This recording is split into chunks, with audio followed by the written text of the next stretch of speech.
Welcome to Speaking of Schaumburg. I'm Village President Al Larson. In this episode, we'll hear from Schaumburg's Memorial Observance Committee about their upcoming Memorial Day event. Then we'll speak with members of the Bikeways Committee about the Fahrrad Tour Von Schaumburg. We'll close out the program with a look at this year's Prairie Arts Festival. All this and more today here on Speaking of Schaumburg.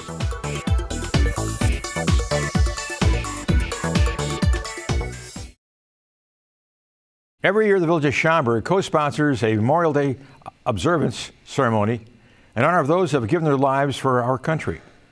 With us today to talk about the event are Gordon Stanley and Marco Debetic of the VFW and Sam Singh of the American Sikh community. Well, welcome to Speaking of Schaumburg. Thank you, Mayor. Thanks for having us over. Okay, now who's who here? I'm from the American Legion. I'm Gordon Stanley. Okay. This is Marco Debetic. I can speak for myself. I'm Sam Singh with the American Sikh community. Yes, okay. Tell me how, what's the Memorial Day event about? Where is it located? Well, it's going to be at St. Peter Lutheran Church on Schaumburg Road.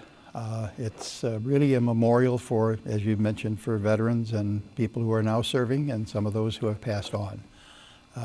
Both the VFW and the American Legion participate in it. We have a ceremony. We have the flags there from all of the different services. We also have a 21-gun salute, and we place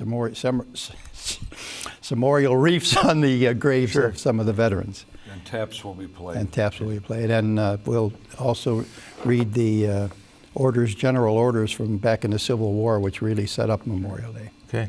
Now, how long have you been involved with I've been with the post about the VFW of Schaumburg and American Legion States. VFW. Okay. Right.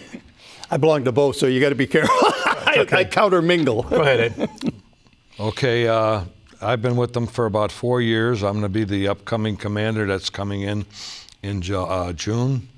We're going to have an installation for me later this month, perhaps. So that's where we're going right now with the VFW. Where do you guys meet now? We meet at the barn right now, currently, every second Tuesday of the month, Thursday rather. Now, what's the difference between the American Legion and the VFW? The VFW had to be, I belong to both, but the American Legion, any member of the service who was either in the service or out of the service can join. Veterans of foreign wars, you had to participate in a foreign war, like Kosovo or Vietnam or Korea in my case. Civil War doesn't count then, right? It might. No, not really, because Okay. You could belong to the American Legion, but that's about it. You'd be awful old, I guess. I feel that way sometimes, Mayor. Now, the American Sikh community, how did they get involved with this? The American Sikh community involved with the village of Schaumburg about 3 years ago. Based on that, the people are mistaking the identity. They don't know what the Sikhs has done in world wars, how they were serving with the British, under the British, against the German forces. They served in both wars, and we're trying to educate the American fellows and our young generations so how their ancestors fought side by side. So this is a good opportunity for us to educate about our identity, as well as now the Sikhs are serving in the U.S. Army and we have girls and boys joining their forces with this turban and beard now. So this is a big achievement for us. So we have to educate our other people's living. Are they allowed now to wear a turban in service? Or? They are allowed to wear the turban. It's just recently. Yes, they can. Recently they have passed the law that they can join the Army, yes. So, hard to get a helmet over that, though? No. No, then they haven't wear the helmet during World Wars. They will not wear probably, hopefully, again. All right, now the VFW, how did you guys get involved in this effort? It's a combined effort between the VFW and the American Legion, and then the general. Step in for a second there. That's a tongue twister. I remember. We want to honor our servicemen. Yeah. Okay. Our fallen comrades and so forth from other wars. We're having a dying number of veterans dying right now. We have a World War II veterans that are really deceased very quickly. Their numbers are down. And we have a lot of Korean vets that are still around. We honor them by having a Memorial Day service for those that have departed us. How many members do you have in your group? I think we have on the roster about 164. And we've got about 210 in the American Legion. And obviously they don't all show up for meetings, right? No, you're correct. We have a regular 10% that show up, anywhere from 12 to 16, perhaps. I think it's like any association. You know, you have the core people who do all the work and participate in all the meetings and everything, and then you have the other ones who complain about it. Yeah, that's true. That's true. I mean, I think every organization has the same problem. Absolutely, absolutely, and I'm sure you have it in the city of Schaumburg too. I mean, we have we people that don't do anything, but they complain about it. We have a number of committees that we have, and people in volunteer committees that make recommendations concerning policy in different aspects. But certainly the VFW, you guys meet over at the barn, you said, right? Right. And every how often? second Thursday of the month. Okay. And how about American American Legion meets at the barn every third Thursday of the month. Now, are you involved with Septemberfest at all? Yes, we march in the parade. We also have a booth there, both the American Legion and the VFW, to recruit new members, which we're always looking for. Okay. As I say, I have problems because I'm VFW and American Legion, so I don't know which one I'm talking about when I'm sitting here talking. But well, he's here to correct you. Ed's here to straighten you. And he does that quite often. No, I don't. No, I don't. It's the American Legion Right. VFW, right? Right. All right. And then, of course, obviously, the Sikh community. Yes. Where do you guys meet, and how many are in your organization? How many we are in organization, I cannot say how many are that, but we are not that many in this area. But we are in generally about 800,000 to million in the U.S. So it's a big, large number. But since the Sikhs are becoming integral part of the American society, after that incident happened in the Oak Creek, it's our responsibility to educate the people about our identity, who we are, where we are from, and our next generations are getting ready to serve, who born here, to serve this country, and we are educating them. They are welcome to join the Army, Air Force, to join, to serve this country. Because Now this event starts in Hoffman Estates, doesn't it? Yes, sir. And what time is that? Well, it starts with a parade there, I believe. I'm not too, familiar with the Hoffman Estates part of it, but I know they start there, I think, 10 o'clock or 10:45, and then they move on to Schaumburg for the 11:45 service. What happens at 11:45? What? We have a flag ceremony, saluting the flag. Sure. A speech by Gordon Stanley. That will be later. There'll be some activities at the St. Peter Church later on, a prayer and an acknowledgement of the veterans that passed away. There'll be an honor roll for them, so they have some recognition for them and their families. There's some music too, right? Yes, very good music. I tell you, the choir at St. Peter is really excellent. And plus the band plays all of the hymns from all of the different services, and they ask for the people in those services to stand up if they will. And it's surprising how many people do. It's the Spring Valley Band, right? Is that what it's called? Mhm. Orchestra? Yes. Okay, yeah. Yeah. Joan So the Klepp. servicemen that are currently not deceased at all, they're recognized at the St. Peter Church. They get to stand up with their branch of service, and they get an acknowledgement from the audience, which is nice. Now you're one of the you're the main speaker, are you? No, I read the orders from the Civil War. Tell me about the orders. What? Well, it was the general, I forget his name now, but he, at the end of the Civil War, he announced that they were going to memorialize Memorial Day, and Sure. He gave a speech as to why they're doing it and what we've all done in the past, and that was at the end of the Civil War, wasn't it? Yes, it was, and I think that was probably one of the most horrific wars we've had, because we had both sides fighting each other, and they're brothers and sisters fighting each other. It's unconscionable. Now there's a gun salute too, isn't there? 21 guns, yes. 21 guns? Mhm. The VFW will do that. Okay. Thank you very much for acknowledging us. Well, you guys are brothers in arms. I know. We're post members too. He's a member of the VFW as well. That's what a good friend does, Yeah, I have trouble taking over for him. He's a commander now, but I don't No, not acknowledge currently. that. Well, if he was a commander, he'd be wearing a tie, wouldn't he? You would think so, wouldn't you? I don't understand that. Let's drink on that. Well, he wanted to wear his uniform today, and I told him not to do that. Now, if somebody wanted Yeah, to, but you're not supposed to be wearing a tie. You said a casual shirt. if somebody wanted to get involved in a VFW or the American Legion, how do they go about doing that? Just show up at one of our meetings, and to belong to the VFW, you have to have a DD-214, which shows your service and what wars you were in. And all you do is fill out an application, and the first year's dues are free. Second year, I think it's like $25, but it's $23.50. Yeah, but it's going to go up to $25 if the convention. The first thing he does is he takes over and he raises the dues. I told you, see that? Ed. So we need expenses, you know. we do need new members to support the community and the VFW. Okay. So Yeah. please contact us. We have our meetings, like I said before, Thursdays, the second Thursday of the month at 7 p.m. at the barn. Okay. You guys, one of you guys want to give your phone number so they can call you? My phone number at home, my current phone number is 847-702-5014. 847-285-1452. They can always call me at 224-628-5522. All right. Well, thanks for being on the show. Well, thank you for inviting us. It was very pleasant. Nice to see you, Mayor. Good to see you. Thank you for inviting us. Oh, my pleasure. My pleasure. Grab your helmet and grease up your gears. It's time once again for the Fahrrad Tour Von Schaumburg. Find out more next here on Speaking of Schaumburg.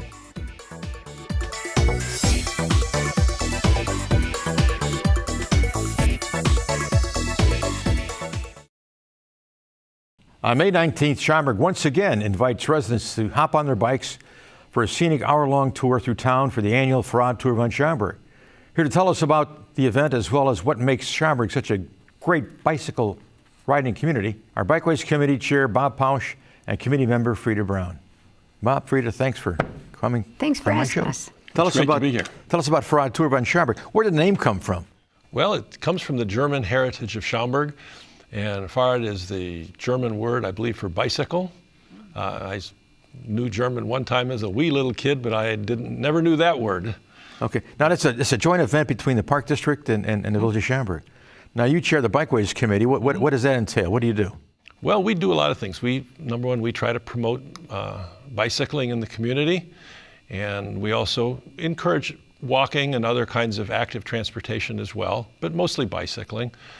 We try to make sure that we review the village's plan for cycling amenities and make sure that we have good connectivity, and we're gradually working towards that, where we connect with the neighboring towns, neighboring forest preserves to give a real comprehensive bikeway network. Frida, now you not only are on the Bikeways Committee, but you also founded a bike club, didn't you? I did. Tell us about that. Schaumburg Bicycle Club came about through the Fahrrad because I had just moved here, went to the Fahrrad, not knowing what it was, and saw all these cyclists, the families, the individuals, different kinds of cyclists, the little ones, the speeders, the guys in the slick clothes and the guys in jeans. And I thought this would be a great place to have a bicycle club because you've got your bicyclists already, and clubs are vital to the health of cycling in a community. Well, tell us about the bike club. Where do you meet? Well, we meet the third Wednesday of every month at the barn, which is at 231 Civic Drive, and at 7 o'clock, and everyone's invited, whether you're a cyclist or no matter what your skill level or your age or your abilities or your bike, please come, check out the club, join us on rides. There is not a ride that you can't do. Well, tell us about the variety of rides that you do. Oh, yes. Yesterday we went out and did just through Schaumburg, just on the bikes and paths in Schaumburg, and it was wonderful. We got 15 miles in. Very slow according to our standards, 8 miles an hour. And this was to welcome newbies, people new to bicycling. We want them to come in. And we did, I wish I could remember, we did, of course, all the paths, and the path along Schaumburg Road, the path that turns off. We went past the Spring Valley Nature Center. Beautiful, beautiful area to ride, and Schaumburg is perfect for cyclists of all levels and skills. Now, Bob, you used to bike to work, didn't you? I did before I retired, starting back in the early 70s when we had the gasoline crisis. I decided, you know what, maybe I should try riding my bike to work. And at the time, I worked over in Elk Grove Village, and it was kind of difficult because of getting across the expressway. So I would shuttle my bike and park the car over to Lexian Brothers Hospital parking lot and then ride the rest of the way. But then when I was transferred up to the facility up on Algonquin Road. Motorola, right? Right. At Motorola, I would ride there probably, I'd commute about 100 days a year. From where to where? From the central part of Schaumburg up to Algonquin and Meacham. You're talking about Timbercrest, aren't you? Right. Okay. From there every day, from there all the way to Motorola on Algonquin Road. Matter of fact, you lobbied the village, or you lobbied me certainly, for a bikeways across the tollway, didn't you? Yeah, that was the toughest spot of my commute. It was a 4-lane highway with 35 or 45 mile an hour speed limit, and as a result, I kind of rode in that little gravel encrusted gutter lane and got really good at sprinting up and over the hill. And one day, my wife, and I think it was a Saturday, my wife and I were driving, and I saw a woman pushing a stroller over the bridge in the gutter lane. And I said, that's it. I started agitating. You call it lobbying. I was being lobbied. Okay. And the next thing I know, after I wrote that letter, I got a call that said, why don't you work from within and join the Bike Advisory Committee? And that I did. Yeah. And now there's a Now there is a beautiful, beautiful bike lane. Well, actually, it's a bike path on the east side of Meacham Road. In fact, if you were to survey the tollway from the O'Hare Airport area all the way out to the Fox River, it's one of only about 3 really good crossings over the tollway. It's a protected crossing too. It's very protected, yes. Yeah. It's off the street, and when you're up on the bridge, there's a concrete barrier. So it's very nice. So we've been working with the village, have been working with the Toll Highway Authority regarding a bike access across Jane Addams Tollway, both at Roselle Road and in Meacham. And when they replace those bridges, they're going to work with us to put a bikeway, a guarded bikeway on either both at Meacham and also at Roselle Road. And so you have access then the Poplar Creek bikeway system. I can add too. And I think Paul Douglas.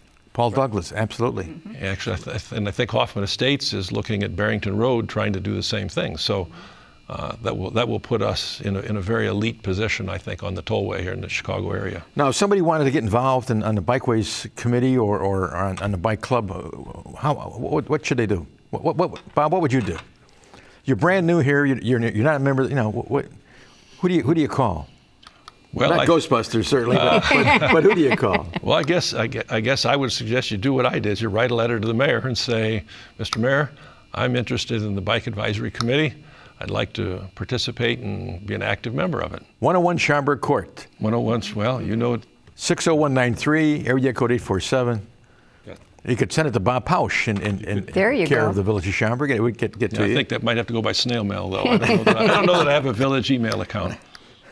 Well, just send a letter. Snail mail will work. And to get involved with cycling or to begin to get on a bicycle for the first time in years, connect SchaumburgBicycleClub.org on the internet and look for my name, Frida, and my phone number will be there, and contact any of us, and we'd be glad to help you get started. How many members of the Bike Club are there? We have about 400.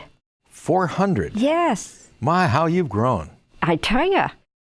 And your committee, Bob, how many members in your committee? You caught me flat-footed on that Me one. too. About 12, I think there's about 10 or 12. 12. They come from, we have a representative from District 54. We have somebody from Zoning Board of Appeals. We have a couple citizens members. We Plan have Commission. Plan Commission. We have representatives from the Police Public Department, Works. Public Works, who also attend our meetings, plus the village's Transportation Department. So we have a good Yes. cross-section of people who have a lot of. And of course, we have the Bicycle Club represented with. No, Fahrrad Tour Von Schaumburg, where does it start? Where does it end? Starts up at Blackwell School On Walnut Street, up by the I forget the name of the park. I know how to get there. Okay. I don't remember the name of the park, but it starts. Gray Farm. Gray Farm, that's it. And everybody will mass up in the parking lot. There'll be somebody there with a bullhorn giving lots of good directions. And then And a police escort. Police Yes. escorts. Yes, Where you're led not by being the arrested. mayor. Led by the mayor. Well, I don't lead anymore. I'm there, but I don't lead anymore. don't lead I can't anymore. keep up with these young kids. Well, the police escort's always a big thrill for the kids. I think the kids love following right behind those. Oh, don't they? Kind of Those empowering, though, motorcycles. isn't it? Yes. It is. Yeah. Ends up right here at the Village Hall, right? Yes. Where they have hot dogs And music, and music dancing. and dancing if you so desire. So 200 folks last year. That's about right. I'm yeah. sure if the weather's good, it'll be 200 folks again. That'd right. be great. Hey, Bob. And you might add too that you don't have to ride back to Blackwell School if you don't want That's to. right. That's right. You get the truck takes you there as well as your bike. Truck will Wouldn't that take you be back. great? Hey, Thanks Frida. for asking. Thank you. Thank you so much. Fresh air, fine art, food, entertainment. These are just a few of the things to expect from this year's annual Prairie Arts Festival. Find out more next here on Speaking of Schaumburg.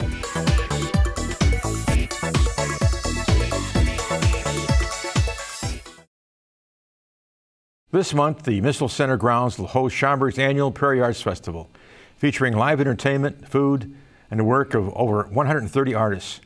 Joining us today to tell us what's in store for this year's Prairie Arts Festival are Chair John Latko and artist Irene Peterson. Well, welcome to Speaking of Schaumburg. Thank you. Tell us about the Prairie Arts Festival. When is it? Who can come to it? Is there a fee? Who's all there? This will be the 26th annual Prairie Arts Festival, and it's always been on Memorial Day weekend, the Saturday and Sunday before Memorial Day. It's an outdoor festival. All the artists who come are set up in individual tents, and so we'll have about 140 tents set up out there. And there is no charge to the public. It's free. The parking is free. The admission to the fair is free. Where is it? It is on the Municipal Center grounds, around the pond that's by the Village Hall and the Prairie Center, as well as on the plaza. We have 3 live entertainment stages going simultaneously throughout the weekend, and those are scattered at different locations on the grounds. Irene, tell us about your involvement. How did you get involved in it? Well, this is my involvement is through the Prairie Plein Air competition. Plein air. What's plein air? Plein air is outdoor painting. The artists take their easels and go outside and paint natural settings, trying to capture the light and the mood of the moment. It's a really quick process. Quick for an artist, probably 2.5 to 3 hours to paint. And Where did the term come from? Plein air. Is that French? Or it is a French expression meaning in open air. Okay. So it was really celebrated with the Impressionists when they first started going out. When tubes, paint started coming in tubes, painting was a lot more portable, and people started going out where their subject matter was. Prior to the tubes, what did? Well, they were grinding pigments and mixing it with oils, and it was a labor-intensive process. Now, how many entries do you have? This year, this is our 3rd annual show, Okay. and we have 52 artists. 52? Plein. What'd you have last year? Very exciting. We had 28. Wow. Well, it's been fun. Where'd you because- find these people, Irene? Well, we've gotten a lot of exposure through Plein Air magazine, and it's just word of mouth. More and more people are. There's a beautiful setting here in Schaumburg. Everyone who's painting is painting. Their reference has to be in the village of Schaumburg. So there's a lot of beautiful settings, and people are becoming more and more aware of what. Are there available. prizes for plein air? There is. We have a really well-known judge this year, Bill Schneider, but our prizes are $300, $200, and $100 for first, second, and third prizes. And then this year we're having 3 honorable mentions as well. And where will somebody be able to see the plein air work? Well, they're going to be painting from April 26th through May the 10th. And then the artwork will be on exhibit at the same time the Prairie Arts Festival is on. It's going to be inside the lobby of the Prairie Center. And then through the month of June, it's still going to be in the same place. So as people come to performances and et cetera, they can come in. Anybody that wants to see it 8 to 6, Monday through Friday, too, the center is open, so they can be Now, what there about as the well. Prairie Arts Festival, John? Is that a juried show? And what is a juried show, by the way? It is a juried show, and that means that applicants, artists who want to be in the show, have to submit examples of their work or images of their work.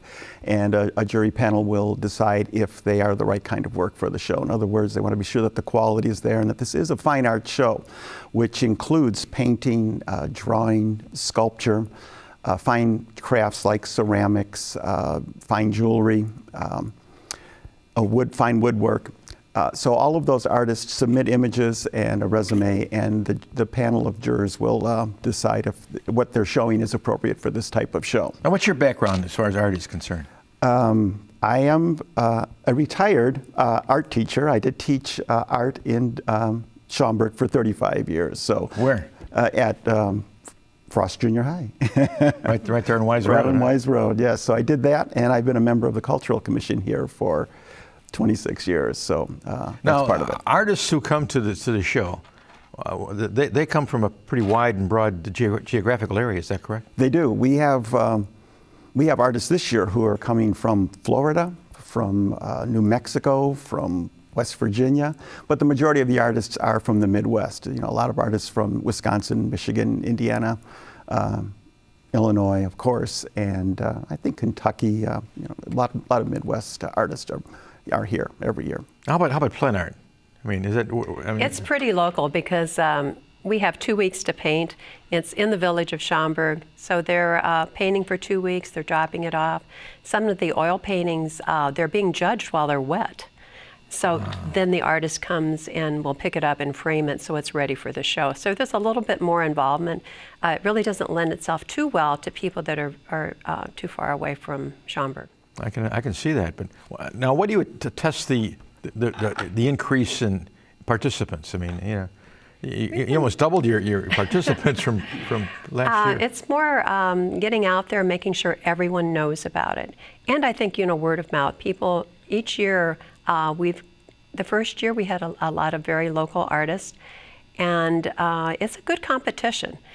We really have some great artists this year, and I think the prestige or honor of the show has proved itself, and so even more talented artists are coming to compete against each other. It really promises to be an excellent show. That sounds like it. Now a little bit off the track, beating the track, but you mentioned food. Oh, yes. Yeah. What kind of food? I mean, food as art, right? Or just food as food? What kind of food are we going to have? That's good food to eat, I think, more than for the art element. But we have, I think, a dozen food vendors set up, all kinds of food. In fact, it's kind of international. I know we have Greek food, we have Mexican food, we have Chinese food. Do you jury the food, by the way? Actually, it is looked at, and we try to have interesting food. Vendors who do a really nice job, but we also try not to duplicate. You know, we don't want to have too many doing the same thing. So yes, it is actually juried. This is Saturday and Sunday, right? It is Saturday and Sunday. This year it's the May 25th and 26th. From when to when? It officially opens at 10 a.m. and closes at 5. And the artists get donuts and coffee early on? The artists get a little continental breakfast, yes, before everybody gets there. I like the way it sounds. Instead of just saying coffee and donuts, it's a continental breakfast. It is coffee and donuts, you're right. Now, you mentioned entertainment as well. You have a harpist there who plays every year? We have a harpist who's back again this year. So all you folks out there who like harp music, you can... Absolutely. And there's a lot of different kinds of music. We cover a lot of genres, from classical music to blues to kind of rock and roll, and I know a lot of other kinds of music. And I understand that Louis and Serena make a participating part of the event as well. Is that correct? They have been part of it, but I'm not sure what their role is this year. I think their role is in bringing forth some signets. Is it going to happen? Well, we'll see. We'll see. She's been out there nesting. John, thanks for being on the show. Thank you, Mayor. Irene, thank you so much. Thank you. That'll do it for this edition of Speaking of Schaumburg. Join us again next month for another all-new episode. Until then, I'll see you around town.